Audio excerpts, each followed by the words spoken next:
Bonjour et bienvenue dans ce premier épisode du podcast État de femme. Je m'appelle Nadia, je suis âgée de 44 ans et à travers mon entreprise En Conscience, j'ai choisi de donner la parole à des femmes afin qu'elles se livrent sur leur état émotionnel, physique, social, psychologique ou encore mental autour de différents sujets. Durant les prochains épisodes, vous allez entendre différents témoignages de femmes évoquant leur relation au travail. Qu'elles soient en activité professionnelle, en situation de reconversion ou bien encore à la retraite, chacune porte un regard sur leur vécu. Aujourd'hui, il faut savoir que dans le métier d'éducateur spécialisé, selon les chiffres du site de la DARES du gouvernement, il y a 68% de femmes qui exercent dans cette profession. Pas vraiment une grande évolution puisqu'en 2004, la profession était déjà occupée par une part de 63% de femmes. Cela nous amène à nous interroger, à nous poser la question de savoir comment les femmes exercent ce métier. Vous allez entendre le témoignage de Leïla qui a été enregistré à distance et qui se livre notamment autour de son ancienne activité professionnelle. Vous entendrez ses interrogations sur sa place en tant que femme dans une équipe de travailleurs sociaux et toutes les représentations liées au fait d'être une femme ou un homme dans ces équipes-là. Mais vous entendrez également des moments de doute, de questionnement autour de l'influence du genre dans les organisations et les décisions prises et les comportements vis-à-vis d'elles. Être une femme dans le travail social, entre couple éducatif et émancipation. Et bonjour, merci Nadia déjà de m'accueillir sur ton podcast.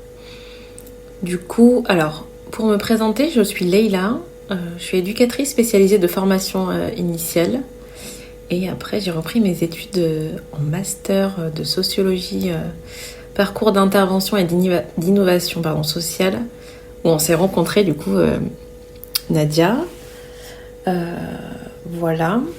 Et là,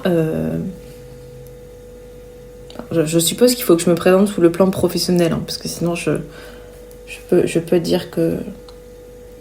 Je peux dire plein d'autres choses d'ailleurs, mais on ne le dira pas là. Du coup, où est-ce que je travaille ? Du coup, j'ai bossé en ITEP, en Institut Thérapeutique Éducatif et Pédagogique jusqu'à il n'y a pas très longtemps, parce que j'ai posé une année sabbatique et que là, je viens juste de débuter un nouveau travail. Et cette fois-ci, je suis chargée de mission innovation sociale dans une association, alors je vais rester très large, d'insertion, initialement d'insertion par le sport et la culture, l'art, tout ça. Et puis finalement, d'insertion tout court, même si on continue à faire par le sport, mais on peut faire par plein d'autres choses. Et moi, dans mes missions, en fait, j'anime des ateliers FLE dans les missions locales. Voilà. Et je suis coordinatrice d'un programme de décrochage scolaire qui devrait ne pas trop tarder, mais dont je ne pourrais pas parler parce que ça n'a pas commencé. Voilà. Dans ton activité professionnelle, y a-t-il eu des moments au cours desquels tu as senti que c'était plus facile ou plus difficile d'être une femme ? Eh bien écoute Nadia, est-ce qu'il y a eu des moments... Je sais pas si c'était vraiment plus facile ou plus difficile, mais une chose qu'on remarque, je pense, beaucoup les femmes dans le travail social, c'est qu'il y a tellement peu d'hommes, en tout cas dans l'éducation spécialisée, dès qu'ils sont là, ils ont moins besoin de justifier. En fait, on va moins les chercher sur des questions, parce qu'on est tellement content qu'ils soient là, que c'est... ils ont déjà la bonne place, quoi. Je sais pas trop comment le dire autrement, mais tu vois, nous, on peut aller nous titiller, ou on doit, je sais pas, se faire reprendre, je dis n'importe quoi. Par exemple, on rend un écrit, on va venir plus nous titiller. J'ai l'impression qu'un homme, où on va essayer de soit moins le froisser, soit se dire, faut vraiment qu'on le garde, il faut pas trop qu'on l'affecte au niveau de son ego, parce que si on le perd, on n'en aura plus, quoi. Ça, je l'ai ressenti.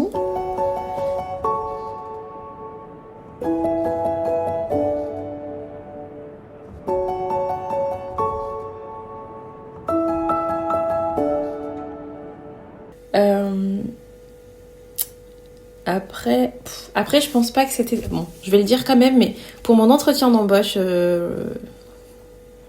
pour mon premier CDI, vu que j'allais travailler qu'avec des garçons en ITEP, Et du coup, avec des adolescents qui ont des troubles du comportement et qui peuvent être amenés à exprimer leur souffrance par du passage à l'acte violent.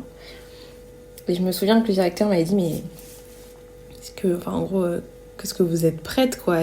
Comment je pourrais être sûre que vous soyez prête? Et en fait, moi, j'étais habillée en rose, je me souviens, avec du noir.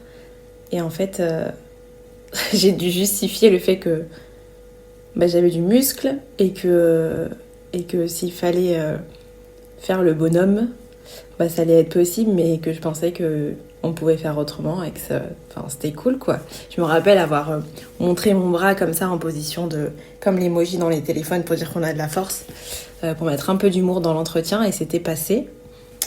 Voilà, donc le lendemain, il a essayé de un peu me mettre face à la réalité ou peut-être me faire peur, je sais pas trop, en me disant bon, mais là, par exemple, ce matin, ils ont démonté une porte. Voilà, donc je lui dis oui, ok, je veux toujours travailler avec ces jeunes en internat et adolescents et que des garçons. Bon, ça s'est bien passé puisque j'ai été prise juste derrière et que j'y suis restée 7 ans. Voilà, après je ressens pas trop la difficulté. C'était plus facile ou plus difficile d'être une femme vis-à-vis du public. Forcément qu'on renvoie pas les mêmes choses, mais je suis pas sûre que la question elle me soit posée dans ce sens-là. Voilà. Comment toi, en tant que femme, tu as choisi d'incarner ta fonction et tes missions? Mais je crois que c'est pas trop une question que je me pose, Nadia, parce que quand je me pose cette question, ça m'angoisse tellement, et c'est pas en tant que femme, juste comment j'incarne ma mission et ma fonction, parce que je me pose pas la question en tant que femme à la différence d'un homme, parce que j'ai pas trop le choix de... je suis une femme, donc je me pose pas la question de si j'étais un homme, mais comment j'incarne ma fonction et mes missions, je me la suis posée. Et en fait, finalement, je me la suis très vite, je sais pas si c'est très vite d'ailleurs, mais plus posée, parce que j'ai compris que si j'essayais de faire comme les autres, j'y arrivais pas, et qu'il fallait que j'accepte d'être qui je suis et de rester authentique. En fait, je sais pas porter un masque, faire semblant. Donc en fait, je suis moi, donc j'incarne ma fonction et mes missions avec ce que je suis pleinement, dans toute ma sensibilité, mon énergie, mon dynamisme, mon optimisme et tout le reste. Et mon franc-parler parfois aussi, mon honnêteté qui peut peut-être des fois d'ailleurs pas être trop cool, je sais pas trop. Voilà.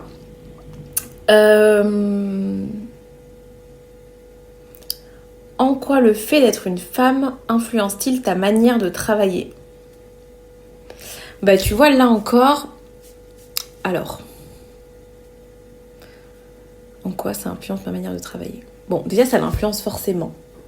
Après, est-ce que j'en ai conscience ou pas? Je ne sais pas. Je dirais par contre que quand j'étais éducatrice spécialisée, on était obligé de rendre ça conscient parce qu'en fait, on en jouait des différents genres. Et que quand je faisais les soirées avec mon collègue, on pouvait jouer de ça, en fait, du couple éducatif. Mais après... après, pareil, sur la fonction maternante, mais là encore, je peux très vite me contredire parce que je peux te dire qu'un collègue homme peut très bien avoir cette fonction-là sur un instant, même si je suis là, moi, en tant que femme. Donc, tu vois, comme quoi, c'est pas forcément vrai. Je réfléchis en quoi le fait d'être une femme influence-t-il ta manière de travailler.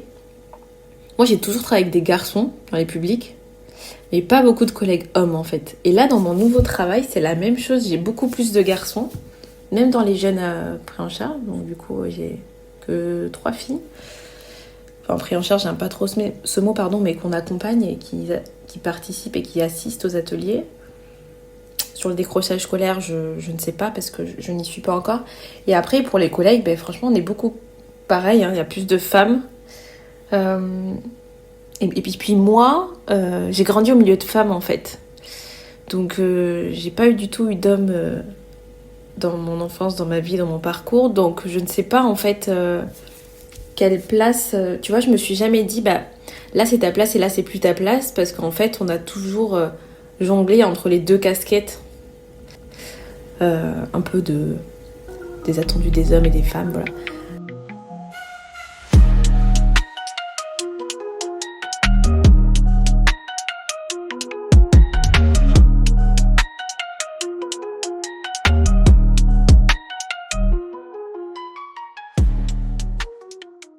Après, j'ai pas le sentiment de devoir faire plus qu'un homme pour accomplir ou réaliser ma mission de façon qualitative ou mes fonctions. J'ai pas ce sentiment-là, mais aussi peut-être parce que tu vois, je suis dans le social et peut-être que je le ressens moins. Enfin, j'en sais rien. Je sais pas trop. Elles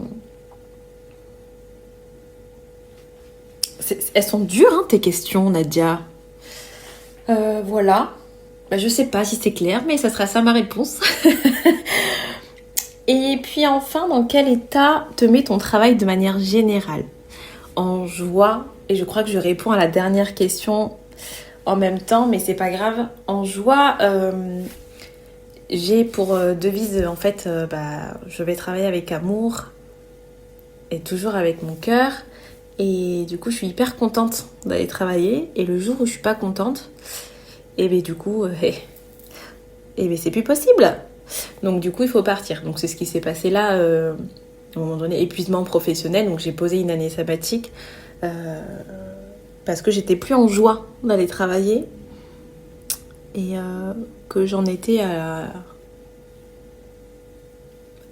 En fait, l'émotion, c'est intéressant ça.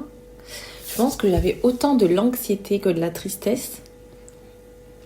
En fait, c'était l'anxiété de pas pouvoir offrir un accompagnement de qualité de par ma santé mentale parce que j'étais vraiment débordée et j'étais pas bien.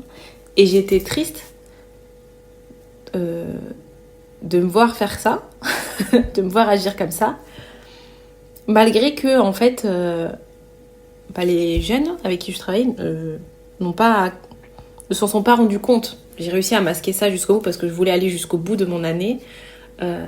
Je voulais pas partir en cours de route. Donc j'ai un peu fait violence à ma santé mentale, mais ça c'est un autre sujet. Voilà.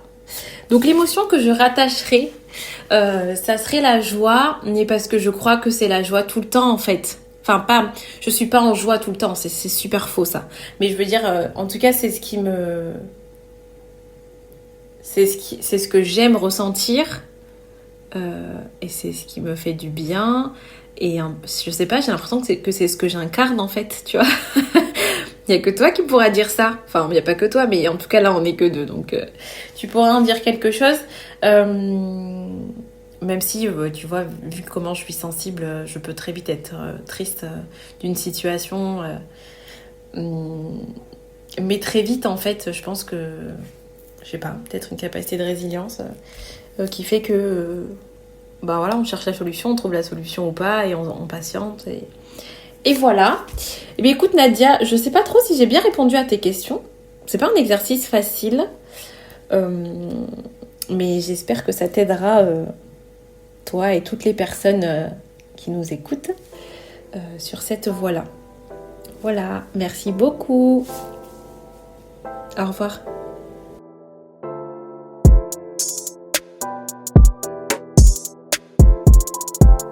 J'espère que vous avez apprécié le témoignage de Leïla autant que moi. Si vous voulez me suivre, je vous laisse mes coordonnées sur la petite vidéo de ma page Facebook En Conscience.